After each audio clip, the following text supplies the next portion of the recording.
बिस्मिल्लाहिर्रहमानिर्रहीम अस्सलाम वालेकुम। This is me Amir Nazir. Welcome to my YouTube channel. Students, ADC part 1 के आईटीबी के गेस्ट पेपर के साथ मैं हाजिर हूँ। और आज की इस वीडियो में ना सिर्फ मैं आपको आईटीबी का गेस्ट पेपर बताऊँगा और शेयर करूँगा, बल्कि मैं आपको कुछ ऐसी टिप्स बताऊँगा जिसको आप फॉलो करके आईटीबी का पेपर अच्छे मार्क्स से पास कर सकते हैं। क्योंकि सबसे ज़्यादा रुकने वाला पेपर आपका आईटीबी का होता है एडीसी पार्ट 1 में, और उसके बाद इकोनॉमिक्स का होता है। अकाउंटिंग स्टेट से ज़्यादा आपका आईटीबी और इकोनॉमिक्स रुकता है, तो इसको ज़रूर आप समझें। और अक्सर ये होता है स्टूडेंट्स के साथ के पेपर तो पूरा आता है लेकिन टाइम उनको नहीं बचता। और फिर क्या होता है जी, वो टाइम जो है वो ना बचने की वजह से वो 5 के बजाय 4 सवाल या 3 सवाल ही कर पाते हैं 3 घंटे में।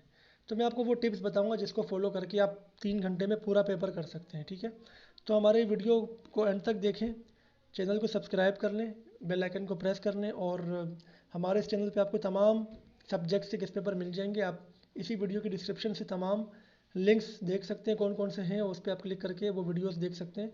और इस गेस्ट पेपर को भी आप हमारे इसी चैनल के डिस्क्रिप्शन से डाउनलोड कर सकते हैं। तो गेस्ट पेपर की तरफ चलते हैं। ये इंग्लिश और उर्दू दोनों में अवेलेबल है अगर आप ये गेस्ट पेपर कर लेते हैं। एक तो स्टूडेंट्स कहते हैं ना कि सर गेस्ट पेपर में सवाल इतने सारे हैं, आप हमें टू द पॉइंट क्वेश्चंस बताएं। देखिए, गेस्ट पेपर का क्या मतलब होता है कि हमें लगता है ये क्वेश्चन आएंगे।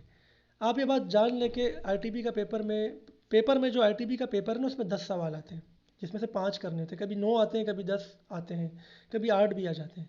चलिए हम मान लेते हैं कि 8 सवाल आते हैं। ठीक है, हर सवाल में कितने सवाल होते हैं? 2 सवाल होते हैं, कम से कम 3 भी हो सकते हैं। ठीक है ना, एक सवाल 20 नंबर का होता है, 100 नंबर का पेपर होता है। एक सवाल 20 नंबर का होता है, 5 सवाल करने होते हैं आपको।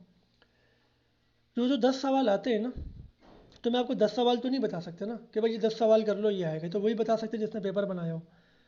तो जो मार्जिन होता है ना गेस्ट पेपर का, वो होता है 50%। वो जो मार्जिन होता है वो ये होता है कि हर 2 में से एक सवाल आपका गेस में आना चाहिए। मतलब अगर 10 सवाल पेपर में आते तो आपको 20 क्वेश्चंस का गेस्ट पेपर बनाना चाहिए। उससे कम का हो तो बहुत अच्छी बात है, लेकिन वो रिस्की होता है बहुत ना, कि नहीं आए तो फिर। तो अच्छा गेस्ट पेपर वो होता है जिसमें जितने सवाल पेपर में आते हैं उससे डबल से ज़्यादा ना हो सवाल। यानी अगर 10 सवाल पेपर में आते हैं तो 20 से ज़्यादा सवाल गेस्ट पेपर में ना हो। मतलब डबल तक तो चल सकता है कि 10 सवाल आते, चलो 20 बता दिए सर ने, उसमें से 10 आएंगे। लेकिन 30-40 सवाल ना हो। तो अक्सर गेस्ट पेपर में आपको 30-40 सवाल भी मिलेंगे, जबकि मेरे इस गेस्ट पेपर में आपको 14 सवाल मिल रहे हैं। हर सवाल में एक एक दो दो सवाल है, किसी में 3 भी होंगे, क्योंकि पेपर में भी एक एक दो दो तीन तीन सवाल ही आते हैं। ठीक है ना, तो इस हिसाब से गेस्ट पेपर बहुत शॉर्ट है। ठीक है ना, बाकी गेस्ट पेपर से आप इसको मैच करेंगे, बहुत शॉर्ट है ये पेपर को। मैं पढ़ने में टाइम वेस्ट नहीं करूँगा, ये आप खुद भी पढ़ सकते हैं, आपको नज़र भी आ रहा है। मैं आपको बस शॉर्टली बता दूंगा ये, क्योंकि आप तो ये डाउनलोड कर लेंगे ना इंशाल्लाह इसी वीडियो की डिस्क्रिप्शन से। एक तो आपने जो इकोनॉमिक सिस्टम का चैप्टर है आपका, जिसमें इस्लामिक इकोनॉमिक सिस्टम है, सोशलिज्म है, कैपिटलिज्म है, एक तो आपने वो पक्का करना है। उसके जो 4 पार्ट्स हैं ना, चारों इंपॉर्टेंट है, क्योंकि इस्लामिक वाला तो इकोनॉमिक्स में भी आता है, तो वो आप तो वैसे भी करना है। और capitalism, socialism, mix economic system, तीनों को आपने देख लेना है साथ में। फिर कंपनी वाला चैप्टर इंपॉर्टेंट है। मैं आपको चैप्टर के हिसाब से बता रहा हूँ, क्वेश्चन नहीं पढ़ रहा। ये कंपनी के चैप्टर से आया है कि भाई कंपनी कैसे बनती है, मेमोरेंडम एसोसिएशन और आर्टिकल ऑफ एसोसिएशन में क्या डिफरेंस है, पब्लिक कंपनी और प्राइवेट कंपनी में क्या डिफरेंस है। फिर पार्टनरशिप बिजनेस है, बहुत इंपॉर्टेंट है। टाइप्स ऑफ पार्टनर्स होते हैं, पार्टनरशिप कैसे ख़त्म होती है, what are the rights and duties of partner. Sole ownership business क्या होता है, उसके क्या जो है वो एडवांटेजेस हैं। What are the essentials to start a business, या बिजनेस प्रॉब्लम्स क्या होती हैं। ठीक है ना, बिजनेस कॉम्बिनेशन क्या होता है, ये सब आपने पढ़ा होगा। वेयर हाउस क्या होता है, ट्रांसपोर्टेशन कितनी तरह की होती है। तो ये आपके बेसिक क्वेश्चन है। उसके बाद जब क्वेश्चन नंबर 8 पे आप आते हो तो आपका मार्केटिंग वाला शुरू हो जाता है। मार्केटिंग का जो पार्ट है उसमें ये आपके क्वेश्चन नंबर 8 और क्वेश्चन नंबर 9 और क्वेश्चन नंबर 10, 3 सवाल आपके मार्केटिंग के पार्ट से हैं। Marketing function, marketing mix, channels of distribution, advertising, whole retailer, whole की सर्विसेज जो होती है, रिटेलर को जो वो देता है और प्रोड्यूसर को जो वो देता है। ठीक है ना, उसके बाद हमारा इंटरनेशनल बिजनेस शुरू हो जाता है कि मल्टीनेशनल कंपनी की क्या प्रॉब्लम्स हैं, balance of trade, balance of payment का क्या मसला है, स्टॉक एक्सचेंज क्या है। ठीक है ना, उसके बाद इंश्योरेंस कितनी तरह की होती है, इंश्योरेंस, इंश्योरेबल रिस्क कौन सा होता है, नॉन इंश्योरेबल रिस्क कौन सा होता है। और एट दी एंड टाइप्स आ गई हमारे पास ना, नोट्स वगैरह आ गए, जैसे आप खुद पढ़ लें। Qualities of a good business man है, प्रोस्पेक्टस क्या होता है, प्रोडक्ट लाइफ साइकिल क्या होती है। ठीक है, इस टाइप्स ऑफ लीज इसमें आ गया।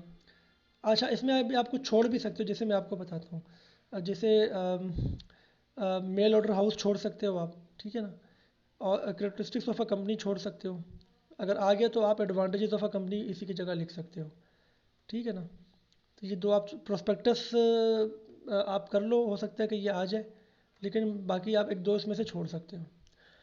असल जो चीज़ है ना वो ये है कि पेपर करे कैसे सर, ये पेपर तो बहुत रुकता है। तो भाई इसका जवाब ये है, पहले तो आप अपनी टाइम मैनेजमेंट बनाओ। टाइम मैनेजमेंट कैसे बनाओगे?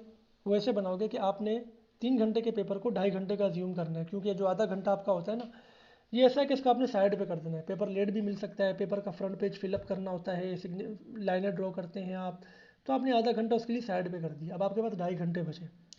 एक पेपर जो है आपका, एक क्वेश्चन जो है आपका, वो आधे घंटे में हो जाना चाहिए 2.5 घंटे के हिसाब से, क्योंकि आपको 5 सवाल करने हैं, तो एक क्वेश्चन जो है आपका वो 2.5 घंटे में हो जाना चाहिए, ठीक है ना।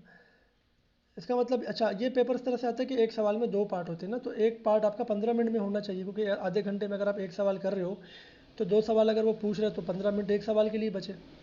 अब बताओ स्टूडेंट्स क्या करते हैं, वो ये करते हैं कि जी अगर 10 नंबर का सवाल है ना, एक पार्ट क्वेश्चन 10 नंबर का, तो वो 10 हेडिंग डिफाइन करते हैं। सपोज आ गया advantages of partnership business, 10 number का, तो 10 हेडिंग्स डिफाइन करते हैं। ये मिस्टेक है। एक हेडिंग के 2 नंबर होते हैं, तो आपने 5 हेडिंग डिफाइन करनी है। और आपको बहुत ज़्यादा दिल करे तो आप 6 कर दें, लेकिन इससे ज़्यादा नहीं करनी। और एक हेडिंग के अंदर 5 से 6 लाइन्स लिखनी होती हैं, 15-15, 20-20 लाइन्स नहीं लिखनी, ठीक है ना। तो 5 हेडिंग, 5 से 6 लाइन की एक हेडिंग एक्सप्लेनेशन आपने करनी है। अगर आप ऐसे चलोगे ना तो आप 15 मिनट में एक सवाल कर लोगे, क्योंकि 5 हेडिंग है तो एक हेडिंग के लिए 3 मिनट है। 3 मिनट में आप आराम से 5-6 लाइनें तो लिख ही लोगे ना भाई, हेडिंग लगा के 5-6 लाइनें 3 मिनट में लिख लोगे आप। तो अगर आप ऐसे चलोगे तो आपका 2.5 घंटे में पेपर हो जाएगा, प्लस आपके पास आधा घंटा भी बच जाएगा, जिसमें आप देख सकते हो, रिवाइज कर सकते हो, पेपर लेट मिल गया, फ्रंट पेज फिलअप करना, सब उसमें कवर हो जाएगा।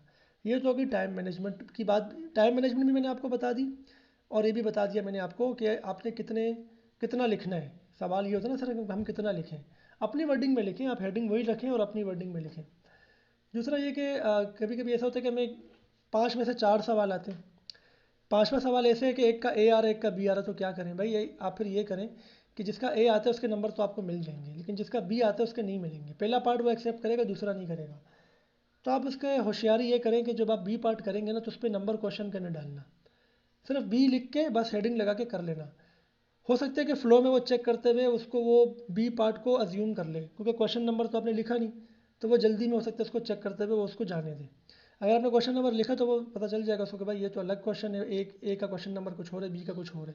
तो ये वाला काम आपने करना है, लेकिन ये आखिरी वाले सवाल में होता है। जो सवाल सबसे अच्छा आपको आता है वो पहले लिखो आप, यानी शुरू के 4 सवाल तो आपको पूरे आते हैं, वो आपने लिख लिए। 5वें सवाल में ये फंकारी करनी है। ऐसा ना हो कि आप पहला ही सवाल ऐसे कर लो, तो कभी भी ये नहीं करना, ठीक है ना। तो ये चीज़ आपको मैंने, ये जो आपको टिप मैंने बताई ना, ये एक टाइम मैनेजमेंट की, एक कितना लिखना है, और एक ये वाली लास्ट वाली, ये आपके बहुत हेल्प इंशाल्लाह करेगी पेपर में। और पेपर आपको अगर मुश्किल भी आ जाए तो कोई घबराने की ज़रूरत नहीं है। अगर आपको कोई जनरल कॉन्सेप्ट है ना उस चीज़ के बारे में, तो अपनी वर्डिंग में लिखो, उसको छोड़ो नहीं, खाली नहीं छोड़ो, ठीक है ना। तो ये पेपर डाउनलोड कर लें। इसके अलावा हमारे चैनल पे तमाम गेस्ट पेपर्स अवेलेबल हैं, वो आप देख सकते हैं, डाउनलोड कर सकते हैं। इसके अलावा आप ऑनलाइन क्लासेस के लिए पार्ट 1 की पार्ट 2 की हमसे रब्ता कर सकते हैं। व्हाट्सअप नंबर मैंने दे दिया है, डिस्क्रिप्शन में भी दे दिया है, आपको स्क्रीन पे भी नज़र आया होगा कई मरतबा, तो आप वहाँ से हमसे कॉन्टैक्ट कर सकते हैं। तो नेक्स्ट वीडियो में आपसे मुलाकात होगी। अपना ख्याल रखिएगा। अल्लाह हाफ़िज़।